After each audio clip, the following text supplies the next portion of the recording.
Hello, Ashwati, can you hear me?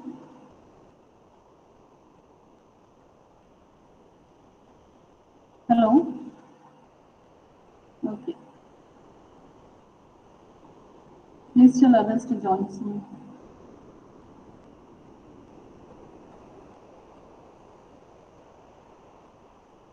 Okay.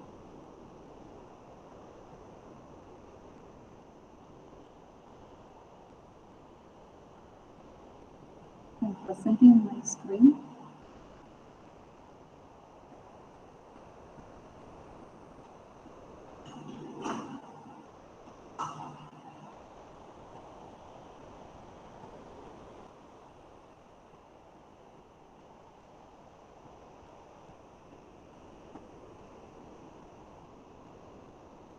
Can you see the screen?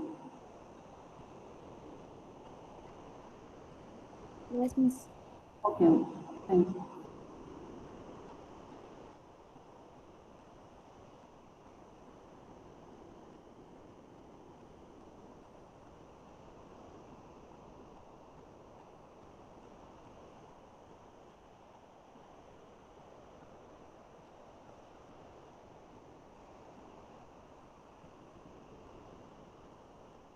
So can you recall what I had said yesterday? What we were taking yesterday? Anyone remember what we were taking yesterday?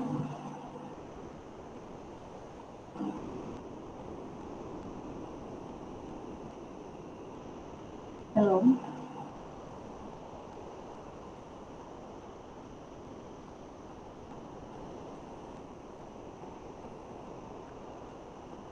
So we were speaking about the embedded system development environment, isn't it?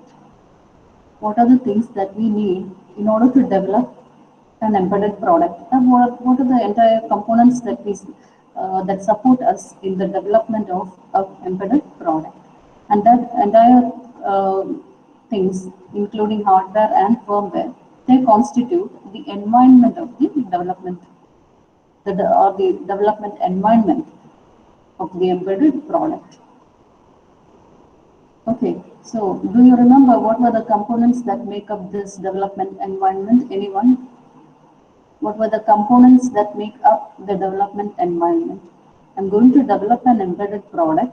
So I need the support of both hardware parts and software units. And so what are the components that help me to develop an embedded product?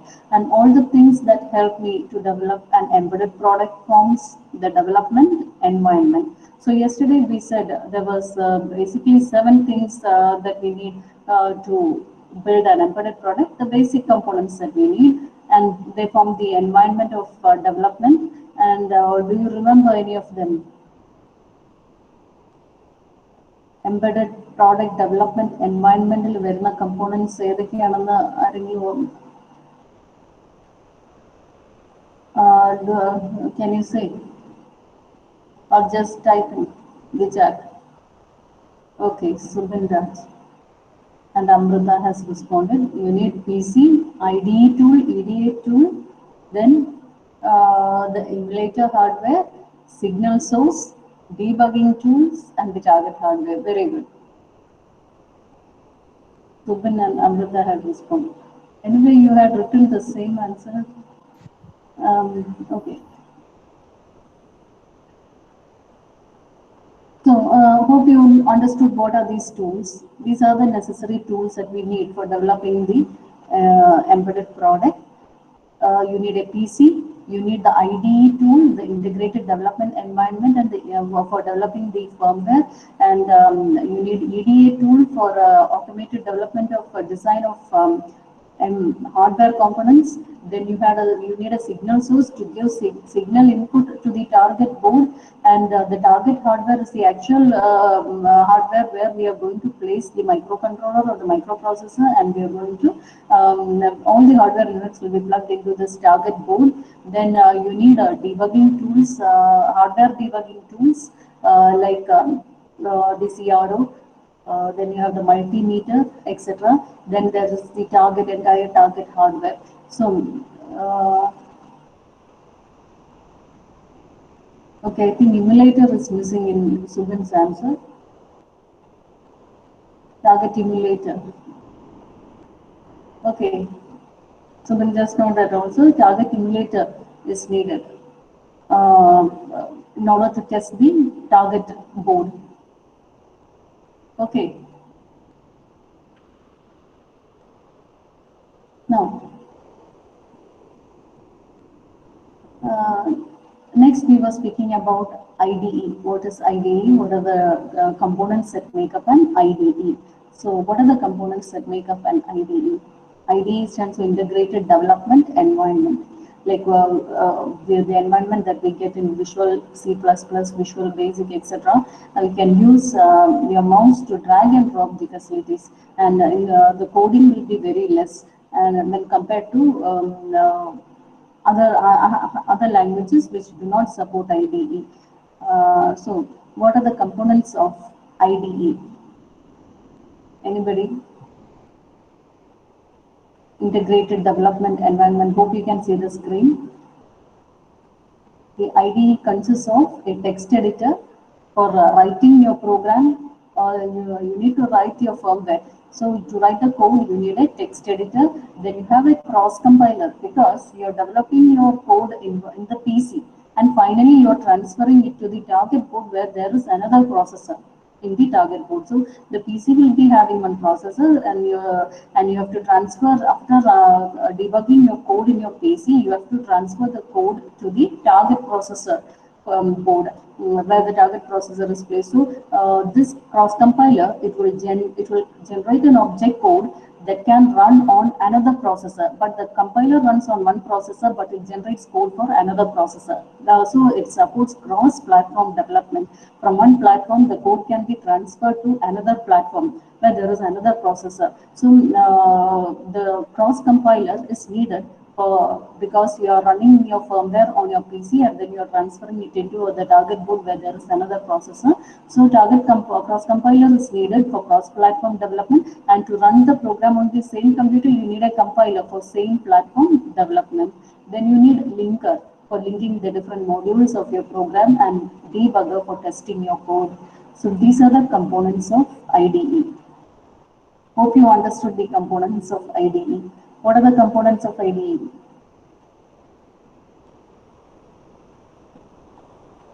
What are the components of IDE?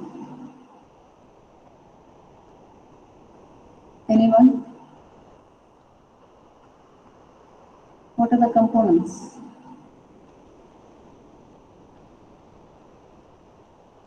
I just told the answer, right? Just type in the chat box. Okay, text editor, then text editor, cross compiler, then two more things, linker and okay, debugger. Very good, very good. These are the components of IDE. Now, yesterday we said IDE, there are two types of IDEs. Do you remember what are the two types of IDEs? Types of IDEs. Just look at the screen. Just read it once and answer me back. What are the different types of IDEs? Okay, command line based IDEs and GUI based IDEs. Command line based IDEs, they accept to read commands. We have to remember, we have to study all the commands and debug a program by typing commands through the terminal. And GUI based IDE, the Wiki utility program running, you can just run the program. It will provide us all facilities to check your program, the runtime errors, etc. by just clicking the buttons using your mouse. So it is an less. It needs less commands. You may not remember the commands. You just need to use the facilities provided by the development environment using your mouse. You can just click the functionalities that you need. So that is GUI based IDEs. Now it provides a visual development environment with mouse click support for each action, and they are called visual IDEs. And examples are these like VC++, VB programs, etc. Then next we are going to the IDEs for embedded firmware development. These are the general IDEs that we use for normal programming. Now, what are the IDEs that support embedded firmware development? So this embedded firmware development IDEs, they are different from generic IDEs that are available for high-level languages and for other desktop applications. So here you have a target processor or a controller or a controller. Either it can be a microcontroller or a microprocessor, and this the code or the ID that we are going to use should support or to should generate the code that supports this particular processor or controller, and that will be provided by third-party vendors, or there can be open source IDEs also.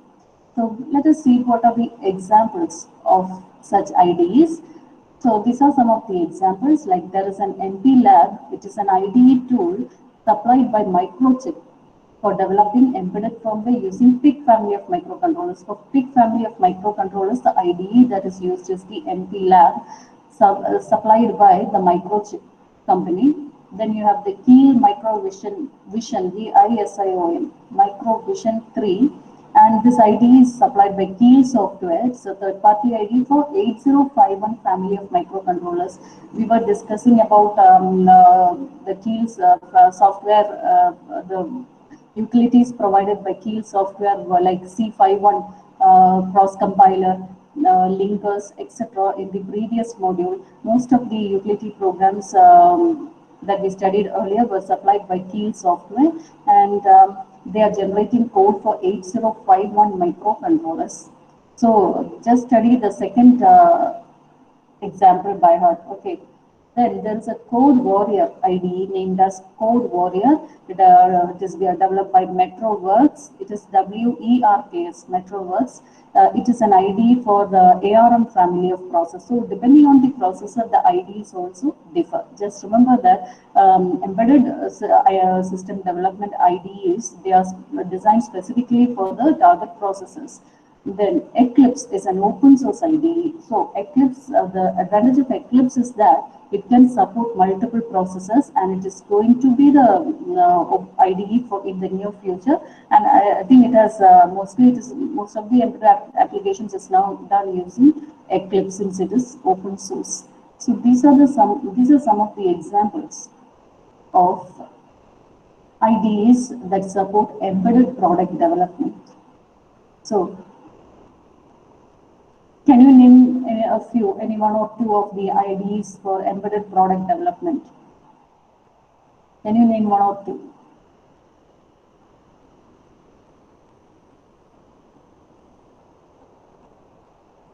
Hello?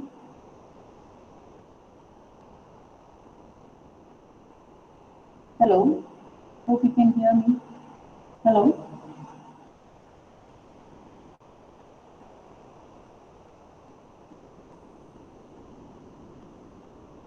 Hello? Kelkamo? Ashwati? Hello? Okay. MP-Lab. Then? Okay. Then there is the Keel Software's IDE, isn't it? For 8051 microprocessor, Eclipse is an open source IDE for embedded product development. Okay. So just learn two or three of them. Keel Software's IDE. Keel Software is the company that generates IDE for 8051 microcontrollers. So for each okay, Code Warrior. For each of these IDEs, they support the development of embedded products for a specific class of processors. Whereas Eclipse is an IDE that supports multiple processors, and it's an open source IDE. Okay.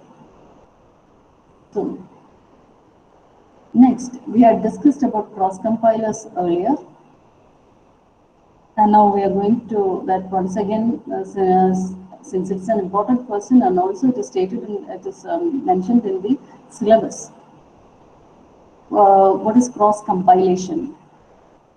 So, as I said earlier, it is the process of converting a source code written in a high-level language to a target processors or controllers understandable machine code. Like the cross compiler will be running on your PC and it will be generating code corresponding to a particular high level language.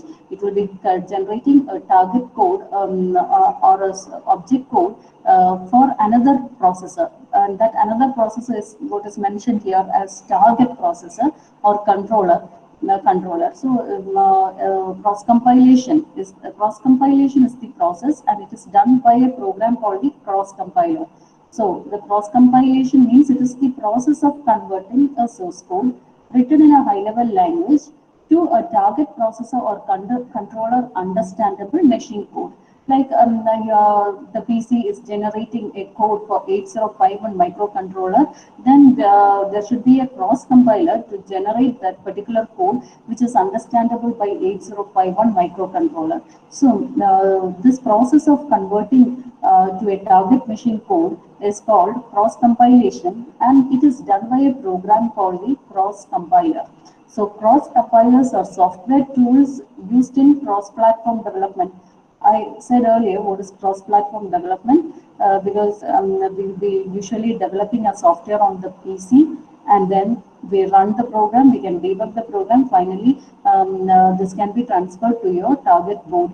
And since the compiler is generating code corresponding to the target code, this compiler is called the cross compiler, and the process is called cross compilation. And this cross compiler is a software tool which is used in cross platform development, used in different the cross compiler supports different platforms. Like it can run on one processor and it can generate code for another processor. And so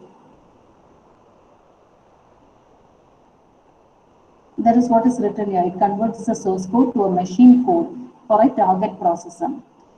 Whose architecture and the instruction set is different from the current development environment. So,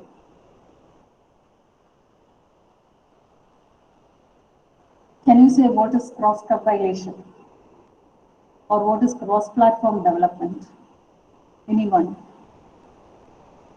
What is cross compilation or what is cross platform development?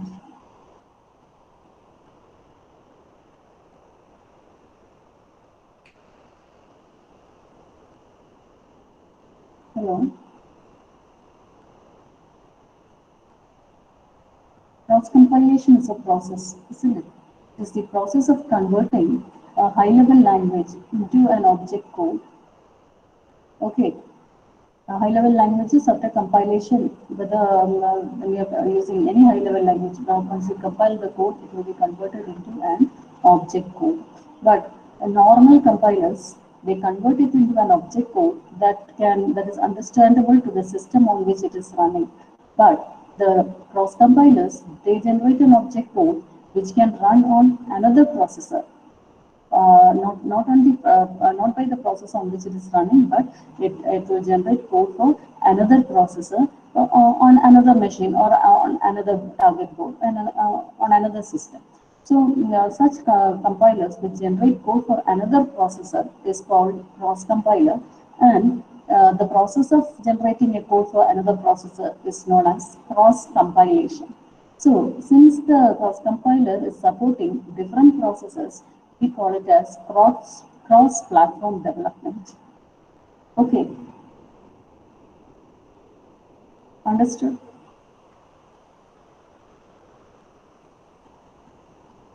Hello? You want me to repeat it again? This is a theory paper. The whole thing is theory from my entire first module to sixth module.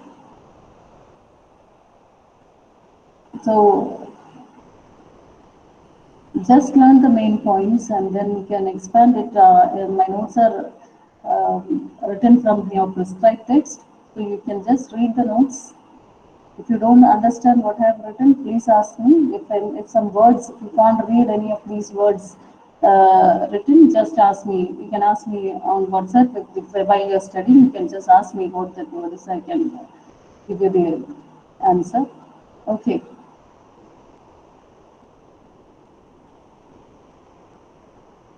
Is it clear to you? Hello?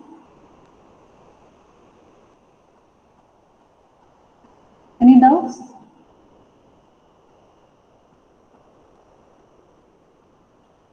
Okay, okay.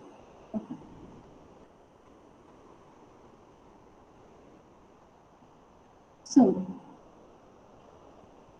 so in cross-platform development, the compiler running on a particular target processor, that is if it is my PC, if it is running on that, it will convert the source code to a machine code for another target processor. And the two processors, that is the compiler will be running on one machine and that processor will have a particular architecture and it will be generating code for another processor which has a different architecture compared to the processor on which the compiler is running. So that is one development environment. The processor and the system on which the compiler is running is one particular development environment, and it is and we are transferring the program to another processor means that is another development environment. So embedded system development. An example is.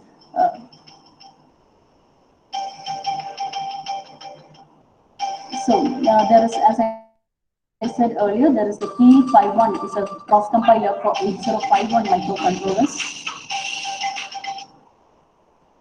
C51 is a cross compiler for 8051 microcontrollers. So then you have the embedded system development where the embedded firmware is deployed on a machine with Intel or AMD or other target processors, and it is converted into a machine code for another target processor architecture. So you can develop either on an Intel processor and develop it and transfer it into another processor.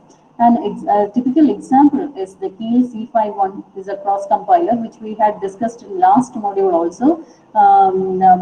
Do you remember which section we were discussing about the cross compilers? Keil C51 cross compilers. In the last module, we had one section. Do you remember this section? We were discussing about cross compilers. In third module, there was a section. Hello, can you hear me? Hello? In third module, there was a section. Do you remember where we discussed about cross compilers? Yes, Harida. We had discussed about cross compilers in third module also. Do you remember the section heading at least where we had discussed about cross compilers? Yes, in conversion process, you need a cross compiler, and in this conversion of high level to low level languages or object code, and also we had discussed one essay question on cross compilers. The last section. That is one important question was what are the different types of files generated on during cross compilation? What are the different output files generated during cross compilation or after cross compilation or cross assembling? Either cross compilation, there is another term called cross assembling, and there are different types of files generated during cross compilation or cross assembly. Did we discuss that in last module? No, I think it is in this module. Okay, sorry. Yeah, during high level language to low level language conversion, last module we had discussed it. Okay. So we'll be coming to cross compilation in detail in this module. So another term associated with it is cross assembly. Now what is cross assembly?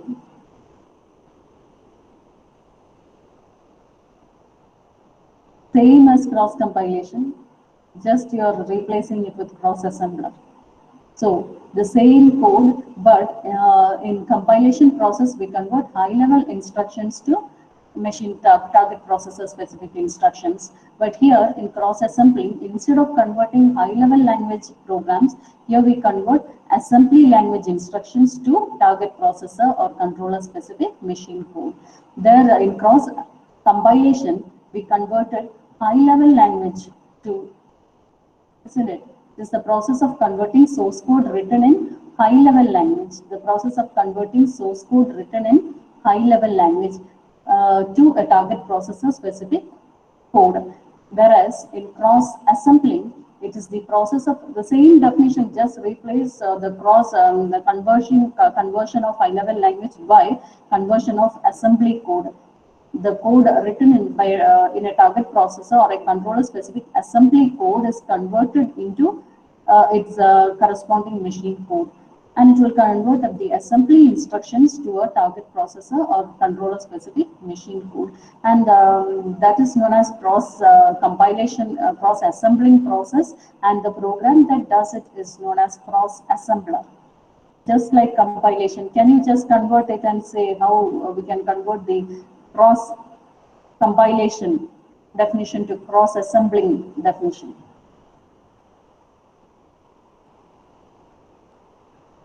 We said what is cross compilation. Now what is cross assembling? Anyone? I will say the definition of cross compilation, just substitute it with the assembling process. There is the conversion of high level language to a target processor specific code is known as cross compilation. So what is cross assembling? Cross compilation is the conversion of high level language to a target processor specific code. So what is cross assembling? Anyone?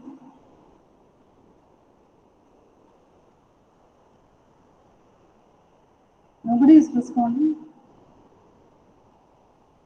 Okay, instead of high level language code, instead of a source code written in high level language, the cross assembling process converts the source code written in assembly language to another target processor specific code. So these are two important definitions which are normally asked for university exams, and the program that does it is called the cross assembler. It is the cross assembler program that converts the source code written in assembly language to a target processor specific machine code. Yeah, this is the section which I was asking you. We are just coming to this section. Types of files generated during cross compilation or cross assembling process. What are the different types of files generated during cross compilation or cross assembling process? So there are certain important files that will be generated once your high level language or your assembly language is converted to object code that can run on another processor, another target processor. So what are the important files that are generated during cross compilation process? Okay, there are 5 important files generated during cross compilation process. Just look at the names. We'll discuss each file in detail. Okay. First is the list file, or those files will have an extension .lst. Just like your Word document will have a docx file, or .xls or your text file that you write in your notepad. If you save it as text, it will have .ext extension. Just like that, our executable file has .exe extension. So this list file, there is a type of file generated during cross compilation, and that is called list file, and this file gets saved into your computer as a .lst file. Okay, we have to study what are the contents of these files. Then the next is the preprocessor output file. Then you have object file with the .obj extension. Then you have the map file with .map extension, and there is the hex file with .hex extension. Okay, so these are the 5 different files that are generated during cross compilation. Very important question. Just remember, it's a very important question. Either it can be asked as an essay question, like what are the different files? You have to list all these files, write definition for these files, or they may ask what are the write about the object files that are generated during cross compilation, or individually also they can be asked. Okay. Hello, can you hear me? So how many files are generated during cross compilation? Well, I think I'll call out the names because nobody, only few people are responding always.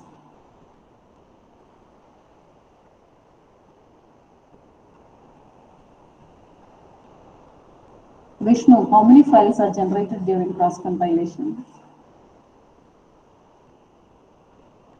After cross compilation or after cross assembling a source code, there are different types of files generated. How many types? How many different types of files have I said now?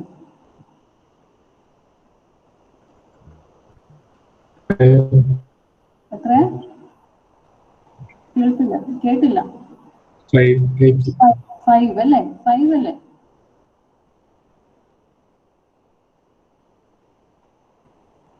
Okay, five types of files generated.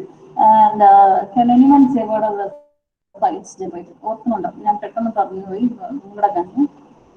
ഏതൊക്കെയാണെന്ന് just note ചെയ്തു. There is the list file with extension .lst. Then there is a collection of output files called the preprocessor output files. Then there is the object file. നമ്മൾ object file നമ്മൾ നേരത്തെ പറഞ്ഞിട്ടുണ്ട്, high level ലാംഗ്വേജിന് low level ലാംഗ്വേജിലേക്ക് convert ചെയ്യുമ്പോൾ generate ചെയ്യുന്നതാണ് object file എന്ന്. പക്ഷെ അതിന് കൂടെ ജനറേറ്റ് ചെയ്യുന്ന കുറെ ഫയൽസ് ആണ് ഈ ബാക്കി പറഞ്ഞിരിക്കുന്നത്. Object file and the object file contains corresponding machine code. So object file with .obj extension. Then you have map file with .map extension. And then hex file with .hex extension. Now we have to study each of these files in detail. Okay, here I am. So what are the different types of files generated during cross compilation? Shabna.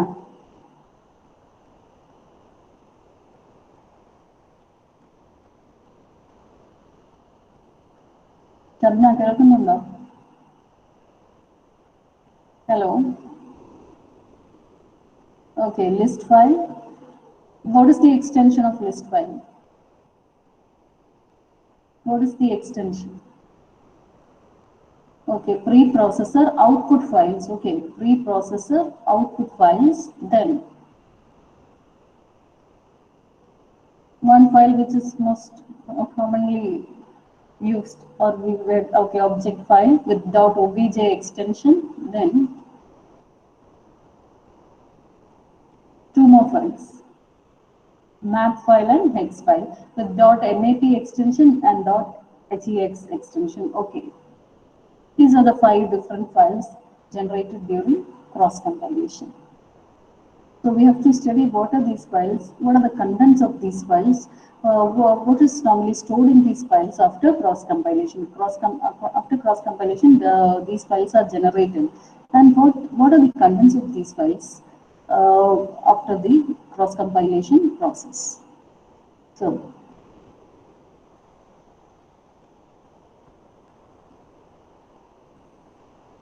what is first is the list file with .lst extension, and we call it as .lst file. So it is generated during cross compilation process, and it contains the following information. So you have to try out all these things. What are the contents? Anyway, all the contents that are generated, you have to try out what are the contents generated in all these files. Okay.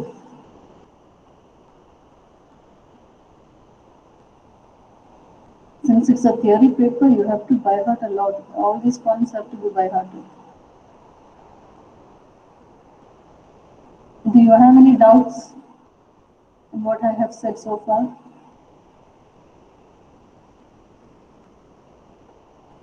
Hello? Doubts എന്തെങ്കിലും ഉണ്ടോ?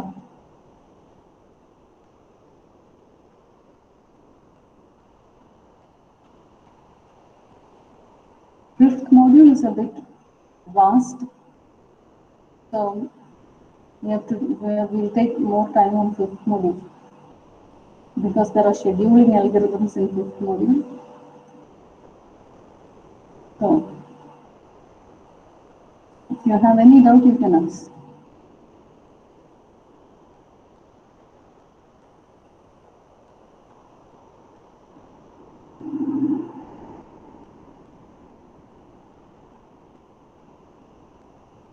Hello.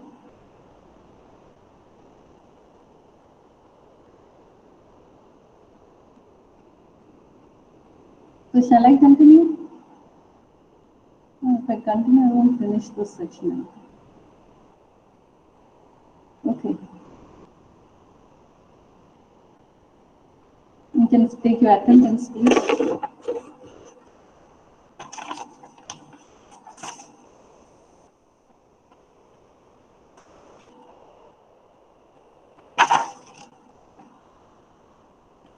So for your series exam, Shabna gets the highest. Okay. Shabna, did you study all the answers? Hello? Shabna?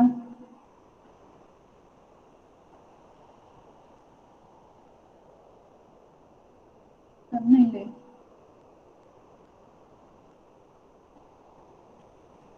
Hello?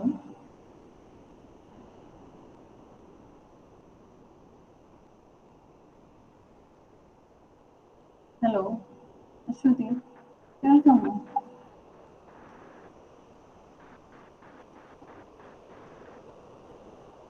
Hello?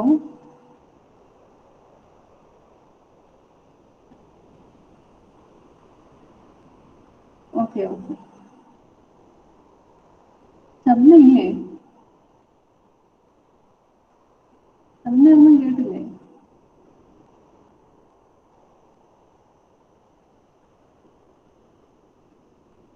Hello? Okay.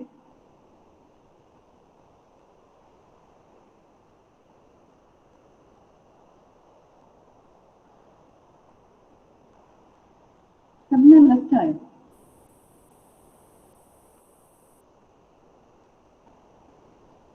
Shabna, answers ഒക്കെ പഠിച്ചാണോ എഴുതിയത്?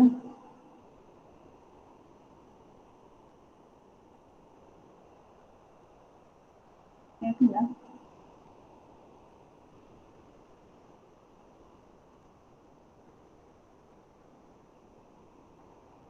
Okay, please take your attendance.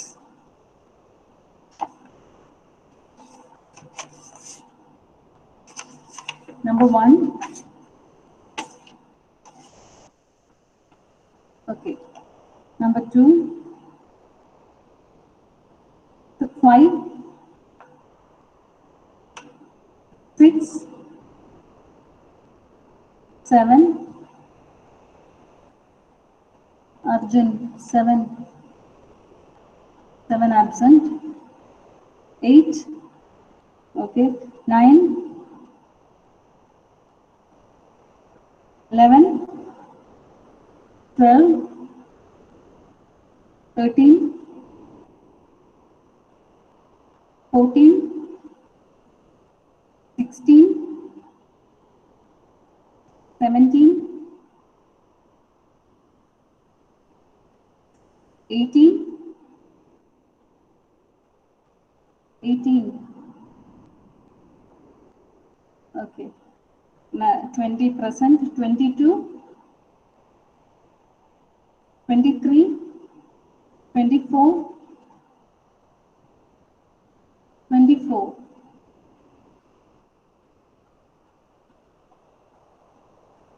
26. 27. 27 Sriraj. Okay. 28. 7 എവിടെ പോയിരുന്നു നേരത്തെ Arjun?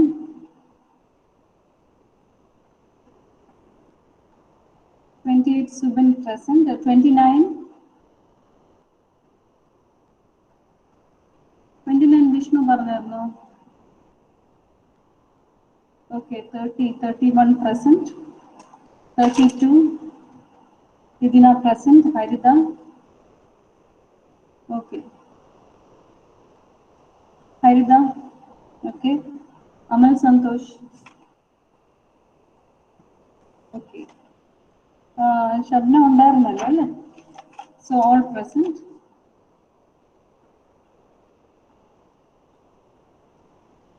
Thank you. okay. Shabna, present ആണ്.